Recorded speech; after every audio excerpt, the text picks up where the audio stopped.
Chilli powder అన్ని రకాల వంటలకు పచ్చళ్లకు సరైన chilli powder. No colour no chemicals. అంటే జనరల్గా మీ సినిమాల బడ్జెట్లతో పోల్చుకుంటే ఈ సినిమా కొంచెం బడ్జెట్ ఎక్కువైనట్టుగా అనిపిస్తుంది, చాలా రిచ్గా కనిపిస్తుంది క్వాలిటీగా. అంటే ఫ్రేమింగ్స్ అన్ని చూస్తే చాలా క్వాలిటీ అవుట్పుట్ ఉంది, బడ్జెట్ కూడా పెరిగినట్టు అనిపిస్తుంది. ఆ ప్రెజర్ మీ మీద ఏమైనా ఉందా? అరే నా మీద ఎంత బడ్జెట్ పెట్టేస్తున్నారు అనే ఒక ప్రెజర్ అది ఉంటుంది సార్. ఇంకా అది ప్రతి సినిమాకి ఉంటుంది, ప్రతి సినిమాకి ఉంటుంది.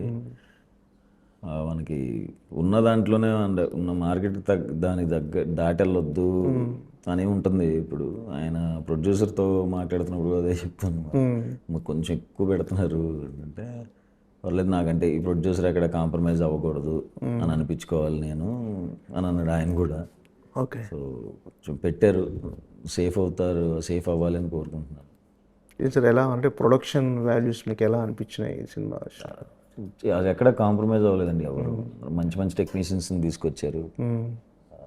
మనీ సార్ కూడా మంచి ఫ్రేమ్స్ పెట్టారు, బాగా చూపించారు అందరినీ. ప్రొడక్షన్ మ్యూజిక్ కూడా ఖచ్చితంగా ప్లస్, చాలా బాగా ఇచ్చారు.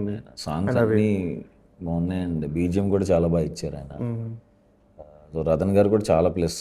అందరూ బ్రహ్మకడ్లి గారు ఆర్ట్, ఆయన కూడా చాలా బాగా చేశారు. కొంచెం అందరూ మంచి స్ట్రాంగ్ టెక్నీషియన్స్తో చేస్తున్న ఫస్ట్ సినిమా అనుకుంటాను నేను. అందరూ కొంచెం పెద్దోళ్ళతో చేస్తున్నారు. ఓకే, అవుట్పుట్ చూసుకున్నారా సార్? సినిమా చూసారా మీరు ఫస్ట్? అవును సార్. అంటే ఫస్ట్ మన డైరెక్టర్ గారు చెప్పినప్పటికీ ఇప్పటికీ మీ స్క్రీన్ మీద చూసుకున్నప్పటికీ అంటే మీరు అవుట్పుట్ చూసినప్పుడు డిఫరెన్స్ ఏమైనా కనిపించిందా? అండ్ డిఫరెన్స్ అంటే బాగా వచ్చిందండి అవుట్పుట్. ఆయన చెప్పిందే తీశారు, చాలా బాగా వచ్చింది. ఇంకా రతన్ గారిది ఇంకా కొన్ని యాడ్ అవ్వాలి. సో యాడ్ అయిన తర్వాత కూడా చూడాలి ఎట్లా ఉంటుంది. ఓకే, అంటే ప్రతి సినిమా మనం సక్సెస్ కావాలని ఖచ్చితంగా మొదటి నుంచి కష్టపడతాము, సక్సెస్ కోసమే ట్రై చేస్తాం. కానీ కొన్ని సినిమాలు మంచి పేరు వచ్చినా కూడా ఒక్కొక్కసారి థియేట్రికల్ దగ్గర కమర్షియల్గా అంత పే చేయవు సార్. అలాంటి టైంలో మీరు డిసప్పాయింట్ అవుతారా? ఏమన్నా ఆలోచిస్తారా? అవుతుంది సార్, డిసప్పాయింట్ అవుతుంది డెఫినెట్గా. అంటే నెక్స్ట్ ఏం చేయొచ్చు, ఇంకేమేమో ఎలిమెంట్స్ ఉండాలి రావాలి అంటే ఎందుకు రావట్లేదని క్వశ్చన్ ఉండదు, కానీ మనం ఇంకేం చేసి తెప్పించవచ్చు అన్న దాని మీదే వర్క్ చేస్తూ ఉంటాను. ఓకే, నెక్స్ట్ సినిమాకి ఇంకేం చేయొచ్చు తెప్పించడానికి అనేది చూస్తాం. అవి ఏమైనా నెక్స్ట్ సినిమాకి ఇంప్లిమెంట్ చేస్తారా మీరు అనుకునే? ఇప్పుడు జరిగే మూవీ ప్రజెంట్ షూటింగ్లు ఉన్నాయండి. ఓకే, అంటే క్రియేటివ్ సైడ్ ఏమైనా ఇన్వాల్వ్ అవుతారా మీరు? క్రియేటివ్ సైడ్ ఏమి ఇన్వాల్వ్ అవ్వను, కానీ ఏమేమి ఉంటే బాగుంటుందని చెప్పి డిస్కషన్స్ జరుగుతాయి. ఓకే, చేసే వాళ్ళందరూ నాకు తెలిసిన వాళ్ళే కాబట్టి, డెబ్యూటెంట్స్ నా ఫ్రెండ్సే కాబట్టి ఓకే డిస్కషన్స్ అయితే జరుగుతాయి. అంటే సినిమా ఒప్పుకునే ముందు ఏమైనా చెక్ పాయింట్ ఉంటుందా? అంటే కొన్ని సినిమా కథ కానీ అంటే కొన్ని చెక్ చేసుకుంటే ఒక చెక్ పాయింట్ దగ్గర ఒక దగ్గర ఆగి ఈ సినిమా ఒప్పుకోవాలా ఏదైనా ఆలోచిస్తారా? కథ విన్న తర్వాత నాకు నచ్చిన తర్వాత ఇంకా నచ్చిందంటే మొత్తం కంప్లీట్ డైరెక్టర్కి ఇంకా నమ్మేస్తాను సార్. ఓకే, ఇంకా ఇన్నోలో ఉంది దీంట్లో, డైరెక్టర్ ఏం చెప్తే అది చేస్తాను. అంటే సుహాస్ గారు ఒక మన ప్రసన్న వదనం రిలీజ్ అయిన తర్వాత ఆ టైప్ ఆఫ్ సబ్జెక్ట్స్ వచ్చి ఉంటాయి ఖచ్చితంగా. మళ్ళీ మన అంబాజీపేట తర్వాత మళ్ళీ ఆ కైండ్ ఆఫ్ సబ్జెక్టులు వస్తుంటాయి. చాలా కథలు వస్తుంటాయి మీ దగ్గరికి. రిజెక్ట్ చేసిన కథలు ఉంటాయి సార్? రిజెక్ట్ చేస్తుంటారా కథలు? చేస్తాం, విన్న కథలు. అంటే బాగాలేదు అని చెప్పను, కానీ చేయలేనండి ఈ ప్రాజెక్ట్ అని చెప్పి. అంటే కొత్త డైరెక్టర్లతోనే వెళ్ళిపోతున్నారు ఇప్పుడు కూడా. అంటే హీరోగా ఎస్టాబ్లిష్ అయిపోయిన తర్వాత లేదు మన రేంజ్ పెంచుకోవాలి, మన మార్కెట్ పెంచుకోవాలి అని చాలామంది హీరోలు ఉంటుంది స్ట్రాటజీ డెఫినెట్గా.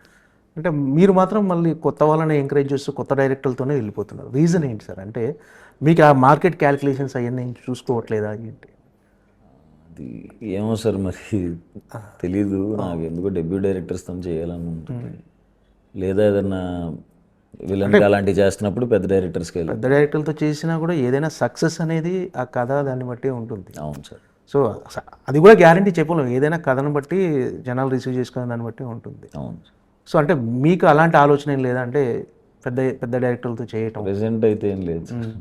ప్రెజెంట్ ఇంకా కొంతమంది డైరెక్టర్స్ ఉన్నారు, నేను నాతో ట్రావెల్ చేసిన వాళ్ళని ఇంకొంతమందిని డైరెక్టర్ చేయాల్సింది ఉంది. సో వాళ్ళందరూ కంప్లీట్ అవ్వాలి సార్ ఫస్ట్.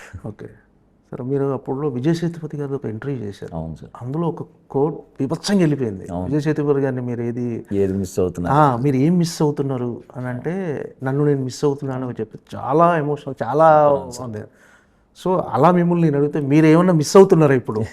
అంటే మీరు కెరీర్ స్టార్ట్ చేసిన దగ్గర నుంచి ఇప్పటి వరకు మిస్ అవ్వట్లేదు సార్. నేను ఎంజాయ్ ఫ్యామిలీతో హ్యాపీగా ఉన్నారా? అంత ఫ్యామిలీ, పిల్లోడితో, మా కుక్కతో, ఫ్రెండ్స్తో, అందరు నాకు కావాల్సిన వాళ్ళు ఉన్నారు ఇక్కడే. సో వాళ్ళతో ఎంజాయ్ చేయటం, ఖాళీ ఉన్నప్పుడు అలా ఏమన్నా క్రికెట్ ఆడుకోవటం, అంటే నేను ఇది కోరుకున్నాను సార్.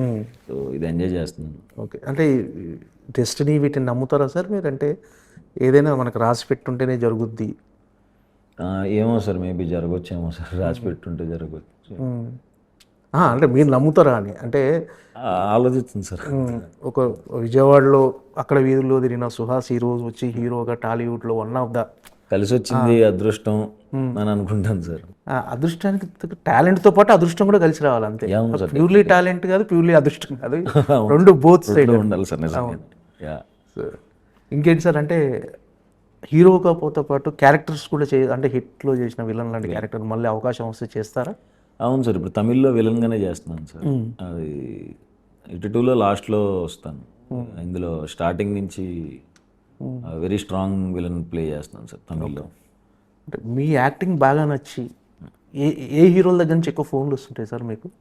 మామూలుగా మీ సినిమా చూసిన తర్వాత ఏ హీరోయినా ఫోన్ చేసి అభినందిస్తుంటాడా?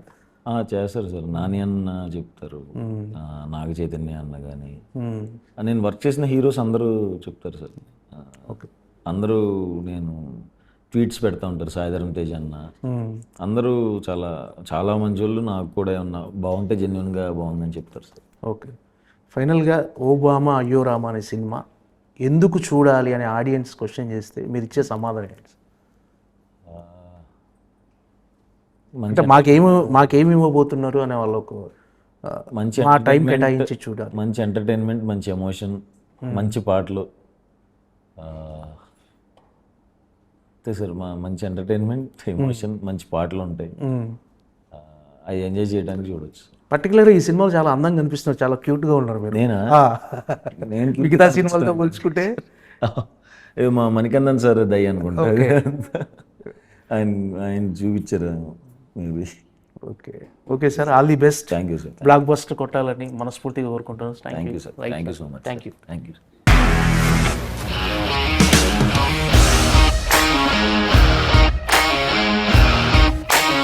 ఇండస్ట్రీలో కమిట్మెంట్ ఇష్యూస్ వస్తే నీకు కూడా వచ్చినట్టు? మార్నింగ్ తీసుకెళ్ళాలంటే కొట్టి పడేస్తారు.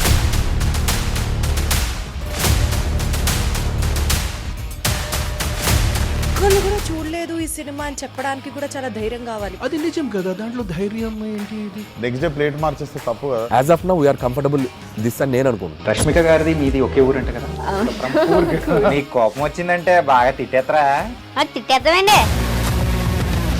నిజంగా గేమ్ ని ఎలా చేంజ్ చేయగలిగారు? ఏపీఎస్ఎఫ్సి వాళ్ళకి 6 నెలల్లో నేను 6 లక్షలు కట్టా. బిజినెస్ చేయాలనుకుంటే it is as difficult as riding a tiger.